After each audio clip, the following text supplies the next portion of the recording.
Republicans eager to retake control of the House and Senate in November have different ideas about how to win voters, and the divide is causing party tension that has spilled into public view. The clash centers around Senator Rick Scott's 11-point plan to rescue America, which he introduced this month. He is promoting the plan in digital and television advertisements.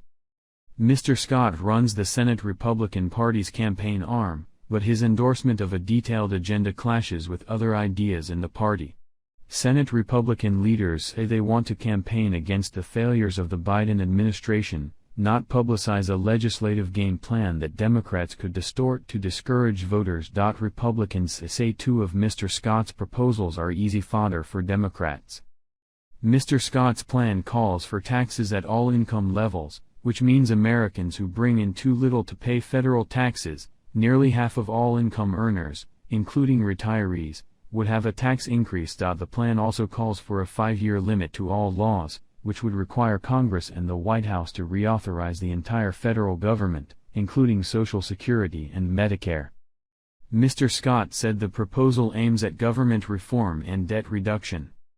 If a law is worth keeping, Congress can pass it again, Mr. Scott writes in his pitch. Democratic operatives were delighted to showcase Mr. Scott's playbook, just as Republican leaders feared. Raise taxes on half of Americans, including seniors and working families, White House spokesman Mike Gwynn tweeted. Literally nothing on how to lower prices for working families.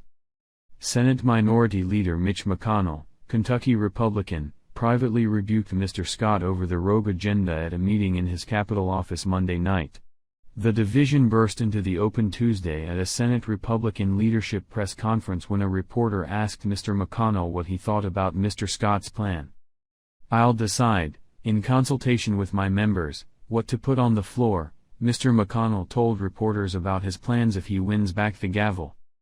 Mr. Scott, who was standing behind Mr. McConnell with the other Republican leaders, walked away from the press conference. Mr. McConnell went on to trash Mr. Scott's pitch to require Americans at all income levels to pay at least some tax and Mr. Scott's plan to sunset all federal laws after 5 years. "Let me tell you what will not be a part of our agenda," Mr. McConnell said. "We will not have as part of our agenda a bill that raises taxes on half the American people and sunsets Social Security and Medicare within 5 years. That will not be part of a Republican Senate majority agenda. We will focus instead on what the American people are concerned about: inflation, energy defense, the border and crime."